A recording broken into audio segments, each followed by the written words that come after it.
ദൈവനാമത്തിന് മഹത്വം. ഞാൻ 2022 ജനുവരി മാസം വന്നിവിടെ ഉടമ്പടി എടുത്തിരിക്കുന്നു. എൻ്റെ സ്ഥലം കോട്ടയം ജില്ലയിലെ കാഞ്ഞിരപ്പള്ളിയാണ്. അവിടെ നിന്നാണ് ഞാൻ വരുന്നത്. എൻ്റെ പേര് സുധ. ഞാനൊരു ഹിന്ദു മതവിശ്വാസിയായിരുന്നു. ഞങ്ങൾ ഈറോഡിലായിരുന്നു. അവിടെ ഞങ്ങൾക്ക് ബിസിനസ് എല്ലാം നഷ്ടപ്പെട്ടപ്പോൾ തിരിച്ചിങ്ങോട്ട് ഞങ്ങളുടെ സ്ഥലത്തേക്ക് തന്നെ വന്നു. ഇവിടെ വന്ന് ഒത്തിരി കഷ്ടങ്ങളൊക്കെ അനുഭവിച്ചു. സ്വന്തമായി നമുക്കൊരു വീട് സ്ഥലവും ഒന്നുമില്ലായിരുന്നു. അപ്പോഴാണ് ഞാൻ യൂട്യൂബിൽ ഇങ്ങനെ ഒരു സാക്ഷ്യം കണ്ടു. ഞാൻ ആ സാക്ഷ്യം കണ്ട് ഞാനിവിടെ ആദ്യം വന്നപ്പോൾ ഇവിടെ ഹിന്ദുക്കൾക്ക് ഉടമ്പടി തരുന്നില്ലെന്ന് പറഞ്ഞായിരുന്നു. പിന്നെ ഞാനിവിടെ പ്രാർത്ഥിച്ചിട്ട് ഞാൻ പോയി. പിന്നെ രണ്ടാമത് ഞാൻ വന്നപ്പോൾ ഇവിടെ ഉടമ്പടി കൊടുക്കുന്നുണ്ടെന്ന് പറഞ്ഞു. ഞാൻ അങ്ങനെ ഉടമ്പടി എടുത്തു 2022. അപ്പോൾ ഞങ്ങൾ ബിസിനസ് എല്ലാം നഷ്ടപ്പെട്ടതുകൊണ്ട് കൊച്ചിനെ ഈറോഡ് തന്നെ ഹോസ്റ്റലിൽ ചേർത്തിട്ട് പോന്നു. കാരണം അവന് മലയാളം എഴുതാനോ വായിക്കാനോ ഒന്നും അറിയാത്തത് കൊണ്ട് അവന് ഈറോഡിലെ ഹോസ്റ്റലിൽ ചേർത്തിട്ട് വന്നു. നമുക്ക് അവിടെ ഹോസ്റ്റലിൽ ചേർത്തുവാൻ സാറുമാരുടെ സഹായങ്ങളൊക്കെ ഉണ്ടായിരുന്നു. എല്ലാം ചേർത്തി അവൻ 10ാം ക്ലാസ് പരീക്ഷ എഴുതാൻ നമ്മുടെ കയ്യിൽ ഒരു പൈസ പോലും കെട്ടാനില്ലായിരുന്നു. ഒരു വർഷത്തെ ഫീസ് കെട്ടുവാൻ ഒരു പൈസ പോലും നമ്മുടെ കയ്യിൽ ഉണ്ടായിരുന്നില്ല. 2,35,000 രൂപ കെട്ടണമായിരുന്നു. ആ സമയത്താണ് ഞാനിവിടെ ഉടമ്പടി എടുത്തിരുന്നത്. ഞാൻ ഉടമ്പടിയിൽ കുഞ്ഞിൻ്റെ കാര്യം വെച്ച് പ്രാർത്ഥിച്ചു. ഒരു പൈസ പോലും കെട്ടാതെ അവർ 10ാം ക്ലാസ് പരീക്ഷ എഴുതിച്ചു. കുഞ്ഞ് നല്ല മാർക്കോടുകൂടി 10ാം ക്ലാസ്സിൽ പരീക്ഷ പാസ്സായി.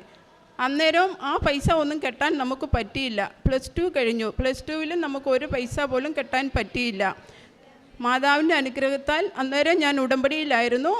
അപ്പോൾ 3,40,000 രൂപ കെട്ടണമായിരുന്നു. ഒരു പീസ് പോലും അവർ കെട്ടാൻ നമുക്ക് പറ്റിയില്ല. പരീക്ഷ എഴുതിപ്പിച്ചു.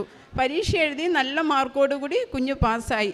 അത് കഴിഞ്ഞ് 2 വർഷം കഴിഞ്ഞിട്ടും നമ്മൾക്കൊരു പീസ് പോലും കെട്ടുവാൻ കഴിഞ്ഞില്ല. ഞാൻ അപ്പോഴും ഉടമ്പടിയിൽ വെച്ച് പ്രാർത്ഥിച്ചുകൊണ്ടിരുന്നു.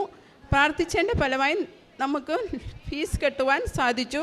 അപ്പോൾ എനിക്ക് ലോണൊന്നും എടുക്കുവാനും പറ്റത്തില്ലായിരുന്നു. ലോണിൽ സിവിൽ ഉണ്ടായിരുന്നു.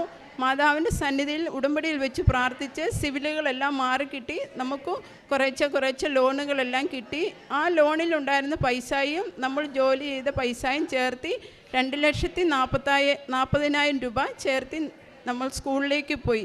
സ്കൂളിൽ പോയി അവിടെ 3,40,000 രൂപ കെട്ടണം.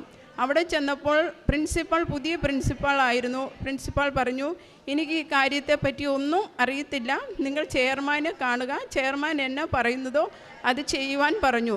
ഞാൻ അവിടെ ഇരുന്ന് പ്രാർത്ഥിച്ചുകൊണ്ടിരുന്നു. മാതാവേ, എനിക്കൊരു 25,000 രൂപയേലും കുറച്ച് തരണമേ എന്ന് പ്രാർത്ഥിച്ചുകൊണ്ടിരുന്നു. ഞാൻ വീട്ടിലുള്ള അയലോക്കംകാരോടും എല്ലാം പറഞ്ഞിട്ട് വന്നിരിക്കുന്നു. എൻ്റെ കുഞ്ഞിൻ്റെ സർട്ടിഫിക്കറ്റ് വാങ്ങിക്കൊണ്ട് വരുവാനാണ് ഞാൻ വന്നിരിക്കുന്നത്. അമ്മ എന്നെ അവിടെ ലജ്ജിതയാക്കരുത് എന്ന് ഞാൻ അവിടെ ഇരുന്നു കരഞ്ഞ് പ്രാർത്ഥിച്ചു. അപ്പോൾ എനിക്ക് മുല്ലപ്പൂവിൻ്റെ മണം അവിടെ വന്നു. അന്നേരം സ്കൂളിലെ വൈസ് പ്രിൻസിപ്പാളും PR-ഉം വന്ന് പറഞ്ഞു, ഗിരിധരനല്ലേ, ഗിരിധരന് വേണ്ടി ഞാൻ സഹായം ചെയ്യാം, ഞങ്ങൾ 2 പേരും പോയി ചെയർമാനോട് ചോദിച്ചിട്ട് വരാം എന്ന് പറഞ്ഞു. നിങ്ങൾ എന്തേരം ഫീസ് കെട്ടും എന്ന് ചോദിച്ചു. ഞങ്ങൾ പറഞ്ഞു 2,40,000 രൂപ ഫീസ് കെട്ടാം എന്ന് പറഞ്ഞു. അങ്ങനെ അവർ പോയി ചെയർമാനെ കണ്ടു, ചോദിച്ചിട്ട് വന്ന് പറഞ്ഞു 2,80,000 രൂപ കെട്ടി കൊച്ചിൻ്റെ സർട്ടിഫിക്കറ്റ് വാങ്ങിക്കൊണ്ട് പൊക്കോളുവാൻ പറഞ്ഞു. അങ്ങനെ അമ്മ എനിക്ക് അനുഗ്രഹം തന്നു. ഉടമ്പടിയിലിരുന്ന് പ്രാർത്ഥിച്ചതിൻ്റെ ഫലമായിട്ട് എനിക്കാണ് ഈ സർട്ടിഫിക്കറ്റ് വാങ്ങാൻ പറ്റിയതെന്ന് എനിക്ക് പൂർണ്ണ വിശ്വാസമുണ്ട്.